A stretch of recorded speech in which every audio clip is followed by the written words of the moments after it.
This story is titled, My Parents Threatened to Cut Me Off If I Didn't Pay My Sister's Debt.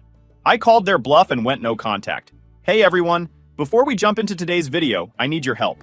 We've noticed the channel is losing some traction, and subscribing is one of the best ways you can support us. It's quick, free, and it helps us keep bringing you awesome content. Your support means the world. Let's keep this channel growing together. Thanks so much. Now let's start the video. Hey everyone, been hanging around here for a while, but I've never really shared anything before. I didn't think I'd ever have a reason to, but my family has officially pushed me to my limit. I need to hear what other people think. It feels like no matter what I do, I'm always painted as the bad guy, and honestly, I'm exhausted. So here's what's been going on. I'm 30, male now, and I've been on my own since I was 18. When I say on my own, I mean it. Financially, emotionally, you name it. My parents? Let's just say they're not exactly winning any awards for parenting or sibling support. They weren't the kind of parents who cheered you on or made you feel like you were special. Instead, they had this unspoken rule that shaped my entire childhood. My younger sister, Anna, could do no wrong, while I was expected to be the responsible one. If Anna messed up, and believe me, she messed up a lot, it was brushed under the rug. She's just sensitive, my mom would say. Or, she'll learn eventually, which was code for, let's pretend this never happened, and hope she figures it out. Meanwhile, if I so much as stumbled, it was like the sky was falling. Why aren't you trying harder? You need to set a better example for your sister. It didn't matter what I did. It was never enough. I could bring home a report card full of A's, and they'd ask why I didn't get an A+ in math. But Anna? She could barely pass, and it was, at least you're doing your best, sweetie. That dynamic didn't stop when we became adults. If anything, it got worse. Anna stayed under my parents' roof until she was in her mid-20s, bouncing from one failed job to the next, and always finding some excuse for why it wasn't her fault. Meanwhile, I was out here working 2 part-time jobs to pay my way through college, figuring out how to manage rent and bills on my own. Not once did they offer to help me. Not that I expected them to, but it stung watching them bend over backward for Anna while I was left to fend for myself. Anyway, fast forward to 6 months ago. My mom called me. Now, you have to understand, my mom doesn't call just to chat. She doesn't call to check in or say hi. When she calls, it's because she needs something. You know the kind of call I'm talking about. The one that starts with overly sweet small talk, like they're trying to butter you up before dropping the real reason they're calling. That's exactly what happened. She started with, "How's work? Are you still at that company? Have you been eating well?" It was so out of character that I knew something was coming. My mom doesn't care how I'm eating. She doesn't even know what I do for a living beyond something with computers. The whole conversation felt fake, like she was trying too hard to sound casual. Then she hit me with it. Anna's in trouble. I wasn't surprised. Anna always seems to be in trouble, but I wasn't expecting this. Apparently, Anna had racked up $40,000 in debt. And not the kind of debt you can laugh off as youthful stupidity, like student loans or maxed out credit cards. No, she had borrowed from some seriously shady people. And now they were getting serious about wanting their money back. My mom's voice cracked like she was about to cry, which I'm sure she thought would make me cave. She didn't waste any time piling on the guilt. You've done so well for yourself. You've always been the strong one. Anna's not like you. She needs your help. I sat there for a moment, trying to process what she'd just said. 40 grand? How does someone even manage to rack up that kind of debt? I asked her how it happened, half expecting some ridiculous excuse. And my mom brushed it off. That doesn't matter right now, she said, like I was focusing on the wrong thing. What matters is that she's your sister. Family helps family. That line, family helps family, has been their go-to excuse for years. It's what they said every time they needed me to fix something for Anna, cover for her, or clean up whatever mess she'd made. And every time I'd swallowed my frustration and done what they asked because I didn't want to be the bad guy. But this? $40,000? I couldn't do it. Not this time. I told her no. Straight up. I said, "I'm sorry, but I can't bail Anna out of a mess she created." And just like that, the tone of the conversation shifted. My mom went from pitiful to pissed in about 2 seconds flat. "You're being selfish," she started to yell. "You're abandoning your family when they need you most." She even threw in, "Do you want her blood on your hands?" As if Anna's poor life choices were somehow my responsibility. At that point, I hung up. I couldn't listen to it anymore. My hands were shaking, and my chest felt tight, but I knew I'd made the right decision. I've worked too hard to let someone else's bad choices drag me down. Still, the guilt started creeping in almost immediately, My family has a way of twisting things to make me feel like the bad guy, and this time was no different. Even though I said no, I can't shake the feeling that maybe I made the wrong call. Standing up to my family felt like the right thing in the moment, but now I'm stuck wondering if I've just made everything worse. What if they're right? What if I'm being selfish? And honestly, I still don't know what's coming next. That call was just the start, and what happened afterward caught me completely off guard. I have a feeling this isn't over, but I'll fill you all in as things unfold. I'll post an update soon. Update 1. Hey guys, so I thought things might cool down for a bit. Maybe she'd stew for a while and then let it go. Turns out I was way off. The drama ramped up hard, and honestly, I wasn't ready for it. It's been a total mess, and I'm still trying to figure out how to deal with it. Let me break it down. So, after I hung up on my mom, things went from bad to worse. I knew she wouldn't let it go, but I wasn't prepared for the sheer level of guilt tripping and harassment that followed. My phone was blowing up constantly. First, it was my mom with texts like, "We raised you better than this," and "You'll regret turning your back on your family." Then my dad jumped in with his 2 cents, even though he's usually the silent type. His messages were short and to the point, like, "You're better than this," or "Do the right thing." But Anna? Oh, Anna went all out. She sent me this long, whiny text about how her life was falling apart and how she didn't deserve to be abandoned. She threw in stuff like, "I've always looked up to you, and now you're just leaving me to suffer?" And, "You're rich. It's not like $40,000 would even make a dent for you." That made me laugh, Rich. Let me tell you, just because I'm not living paycheck to paycheck doesn't mean I'm swimming in cash. The entitlement in her tone was unbelievable. I didn't reply to any of them. I thought maybe if I ignored it, they'd realize I wasn't going to budge and just let it go. A couple of days later, I got a call from my aunt. She's one of the few family members I actually get along with. So I picked up. She sounded awkward, like she didn't want to be making the call, but felt like she had to. She said my mom had been telling everyone in the family that I was refusing to help Anna and that I was letting her sink. According to my mom, Anna's life was in danger, and I was just standing by watching it happen. My aunt didn't believe all of it, but she wanted to hear my side.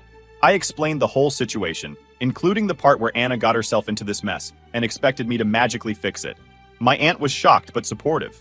She told me I wasn't wrong to say no, and that Anna needed to face the consequences of her actions. Hearing that helped a little, but the damage was already done. My mom had spread the story far and wide, twisting it to make me look like the villain. I started getting texts from cousins, uncles, and even a couple of old family friends. Most of them were vague, like, "You should really think about what family means," or "You'll regret this one day." Some were outright nasty. One of my cousins called me selfish and said I was acting like I was too good for the family. I ignored them all, but the constant barrage was exhausting. And then things escalated. One afternoon, I got a call from my bank. At first, I thought it was a scam because who actually gets calls from their bank? But the guy on the line explained that someone had tried to access my accounts using fake identification. They flagged it as suspicious because the documents didn't match up. And thankfully, nothing was taken. I immediately knew who was behind it. Anna. It had to be her. She was desperate. And if she was willing to drag the entire family into this, why wouldn't she try to steal from me? I asked the bank for more details, but they couldn't tell me much other than that they'd locked my accounts temporarily as a precaution. I thanked them and hung up, but I was furious. This wasn't just guilt tripping or emotional manipulation anymore. This was criminal. I need answers, so I am thinking of confronting Anna directly. What would you guys do if you were in my place? Thanks for sticking around. I'll keep you updated. Update 2. Hey again. Y'all been waiting for the confrontation news. Sorry for being late. Hear how it went. After I decided to confront Anna, I was still fuming when I pulled up to her apartment later that evening. I hadn't told her I was coming, and honestly, I wasn't even sure what I was going to say. All I knew was that I needed to look her in the eye and hear her admit what she'd done. Maybe a part of me hoped she'd deny it. Give me some reason to believe my sister wasn't the type of person who'd stoop this low. When she opened the door, she looked surprised to see me, but not in a "what are you doing here" kind of way. It was more like she'd been expecting me to show up eventually. She was wearing sweats, and her hair was a mess, like she'd just rolled out of bed. Not that I cared about her appearance, but it added to the whole vibe of, I don't have my life together. "What are you doing here?" she asked, leaning against the doorframe like this was some casual visit. I didn't even bother easing into it. "Did you try to steal from me?" I asked, holding up my phone with the bank alert still on the screen. My voice was probably louder than it needed to be, but I couldn't help it. I was pissed. Her face froze for a second, and I thought, maybe she'll lie. Maybe she'll try to deny it. But no, Instead, she rolled her eyes like I was overreacting and said, "Oh, come on. You weren't going to help me, so what choice did I have?" "What? Choice? The did she have?" I stared at her, dumbfounded. "Do you even hear yourself? You tried to steal from me because I wouldn't bail you out of your own mess. That's not just wrong, Anna. That's illegal." She shrugged. Actually shrugged. Like we were talking about borrowing a sweater or something. "Mom and Dad said you'd come around eventually," she said, crossing her arms. "They told me to push you harder, that you'd cave if I made it serious enough." I couldn't believe what I was hearing. "You've got to be kidding me," I said. "They encouraged you to do this? To commit fraud? Do you even realize how insane that sounds?" "They didn't tell me to commit fraud," she said. "They just said you wouldn't let me sink if you thought I was really in trouble. And guess what? I am in trouble. I don't have anyone else to turn to." I was so angry, I could barely think straight.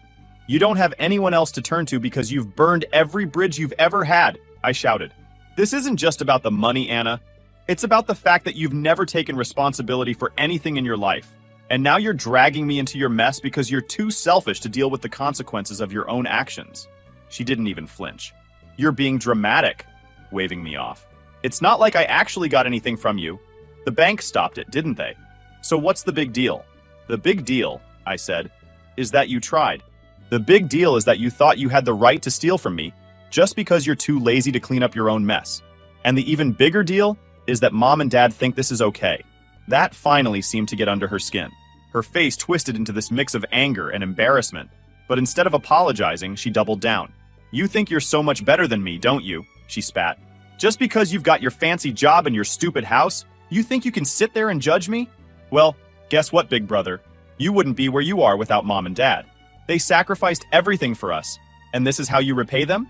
I laughed, but it wasn't a happy laugh. It was the kind of laugh that comes out when you're so frustrated you don't know what else to do. "Mom and Dad didn't sacrifice anything for me," I said. "I paid rent at 18. I put myself through college. Every sacrifice they made was for you, Anna.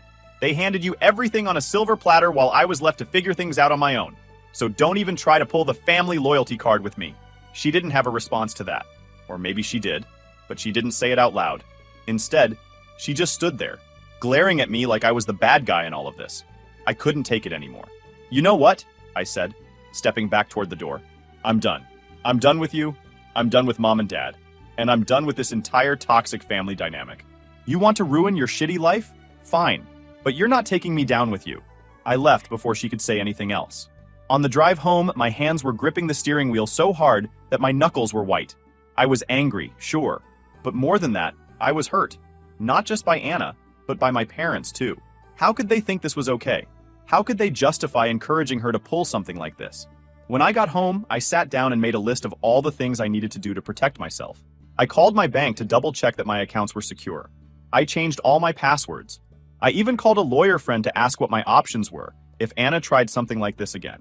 He told me I could press charges if I wanted to, but I wasn't ready to go that far. Yet. That night, I barely slept. I kept replaying the conversation in my head, wondering if I could have handled it differently. But deep down, I knew the truth. No matter what I said or did, Anna wouldn't change. And as long as my parents kept enabling her, she'd never have to. After the confrontation with Anna, I thought things couldn't get worse. I mean, how much lower could they sink? Turns out I underestimated my family's talent for making bad situations even worse. It started about a week later. My parents showed up at my house. No call, no text, just them standing on my porch like they owned the place. I debated not answering the door, but I figured they'd just keep ringing the bell until I caved. So, I opened it. My mom didn't even bother with a greeting. She shoved past me like she was entitled to be there, her face red with anger. My dad followed her inside, looking uncomfortable, but clearly there to back her up. I closed the door, took a deep breath, and braced myself. "This has gone far enough," my mom yelled, spinning around to face me. "We need to talk." I crossed my arms. "I think we've already said everything that needs to be said."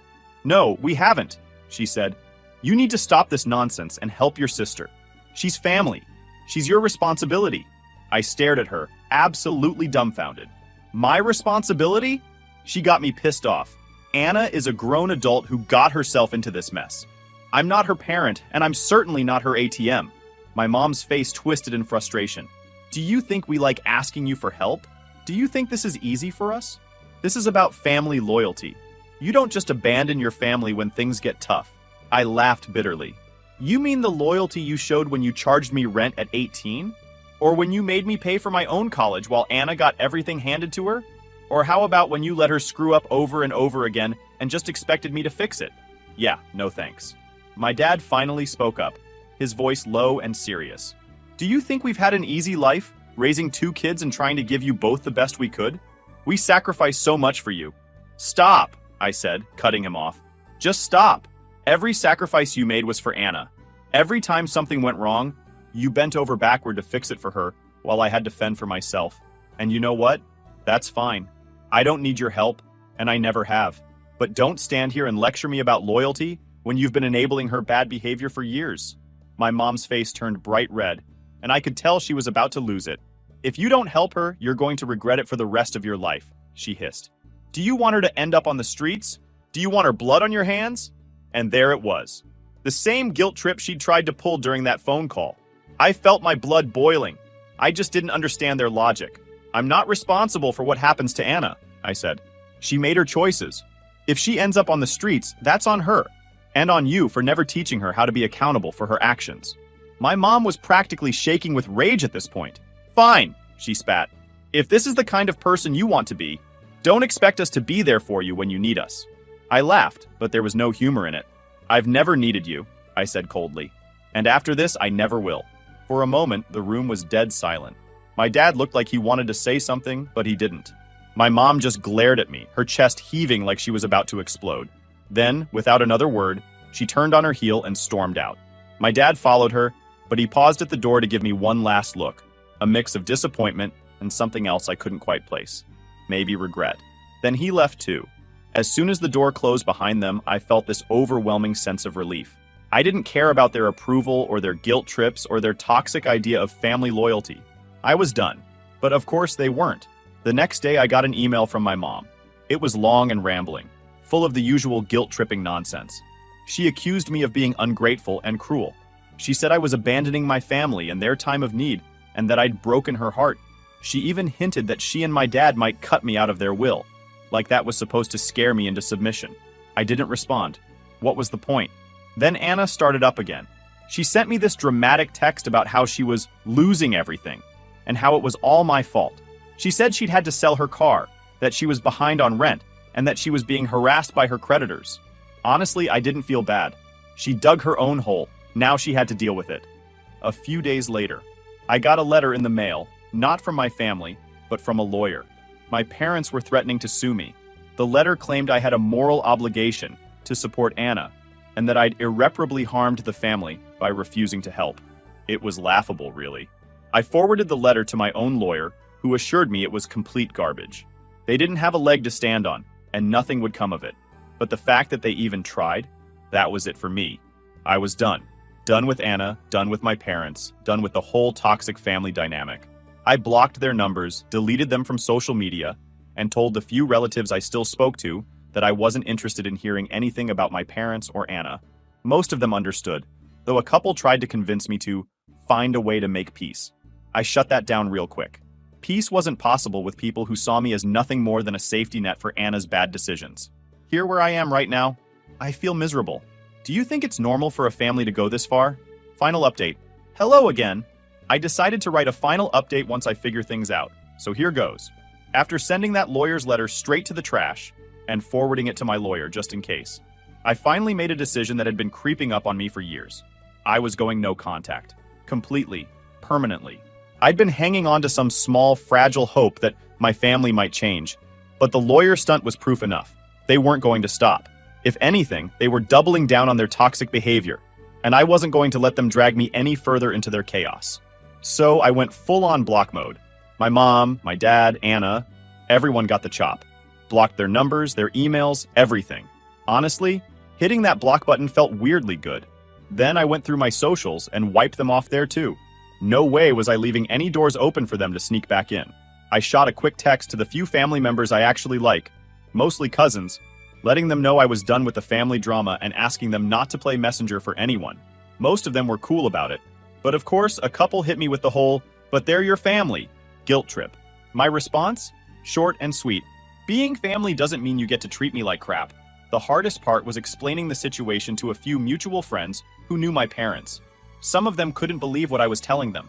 Like, they literally couldn't wrap their heads around the fact that my parents and sister had tried to steal from me, guilt me, and now sue me. One friend even asked, "Are you sure there's not more to the story?" As if I'd somehow left out the part where this was all my fault. I felt awful, but I let it go. The people who mattered believed me, and that was enough. The first week of no contact was tough. Not because I missed them, I didn't, but because they didn't give up easily. Even with their numbers blocked, they found ways to get through. My mom started calling from unknown numbers, leaving these long, dramatic voicemails about how I was tearing the family apart. She'd say things like, "We just want to talk," or "You're punishing us for trying to do the right thing." It was exhausting. I didn't listen to most of the messages, just deleted them as soon as I realized who they were from. Then there were the letters. My parents must have gone straight from their lawyer's office to the post office, because the letters started coming almost immediately. At first, they were mostly nonsense. My mom writing pages and pages about how much she sacrificed for me and how I was breaking her heart. My dad chimed in too, though his letters were more direct. One of them actually said, "If you don't help Anna, don't expect us to ever forgive you." Forgive me? For what exactly? For not letting my sister steal from me? For not enabling her bad decisions? The sheer audacity of it was almost funny. By the second week, their messages went completely off the rails. My mom's letters turned desperate, almost unhinged, throwing out vague threats like, "You'll regret this one day," and "You'll be sorry when it's too late." It was all guilt and doom, like she was trying to scare me back into line. My dad, though, he didn't hold back. His letters were straight up venomous, calling me selfish, ungrateful, and arrogant. He ranted about how I'd forgotten where I came from, and was betraying the people who made you who you are. It wasn't just guilt anymore. It felt like they were trying to break me down, like they couldn't handle losing their grip on me. And then there was Anna. Oh, Anna didn't waste any time playing the victim. She sent me this long, handwritten letter, probably because she knew I'd block her emails, saying how much I'd hurt her, how she couldn't believe I'd abandon her in her time of need. She wrote stuff like, "You've always been my rock, and now you're just leaving me to drown." And, "I thought you cared about me, but clearly I was wrong." But I just couldn't believe her audacity. She ended the letter by asking for money again. Not $40,000 this time, just a small loan of $5,000 to help her get back on her feet. She even promised to pay me back as soon as things got better. I laughed so hard I nearly cried, like I was going to fall for that after everything she'd done.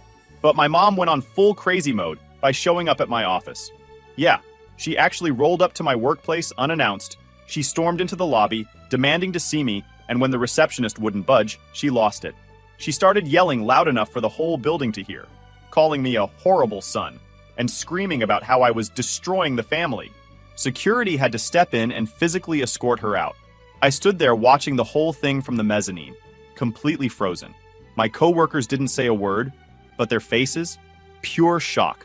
I wanted the ground to swallow me whole. That was it. I'd had enough. I wasn't just mad. I was done. That night, I contacted a family law attorney. Not the friend I'd casually consulted earlier, an actual pro. I laid out everything, the harassment, the entitlement, the insanity. She listened, asked a few sharp questions, and then told me exactly what I needed to do. The next day, we drafted a cease and desist letter. It went out to everyone. My mom, my dad, Anna, even their lawyer. It was crystal clear. Contact me again and I'll take legal action. No exceptions. I didn't think they'd actually stop, but shockingly it worked. My mom's calls? Stopped. The nasty letters? Gone. Even Anna, queen of the guilt trip, went radio silent. Now, 6 months after cutting ties, life feels different. Quieter, lighter, and honestly, better. It wasn't easy, but choosing myself over the constant chaos of my family was the best decision I've ever made. Of course, not everyone gets it. A few relatives still hit me with the same tired line, but they're your family. You know what I say to that? Family doesn't mean squat if they don't respect you. Blood doesn't give anyone the right to wreck your peace. You don't owe anyone, your time, money, or sanity just because you share DNA. Boundaries aren't harsh. They're necessary. And honestly, cutting them off was the best thing I've ever done.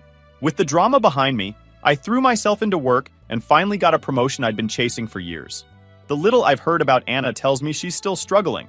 She's working part-time now and living with a friend after losing her apartment. I don't feel bad about it anymore. She made her bed. My parents? Still spreading their story to anyone who will listen, but fewer people are buying it these days. It's freeing not to care.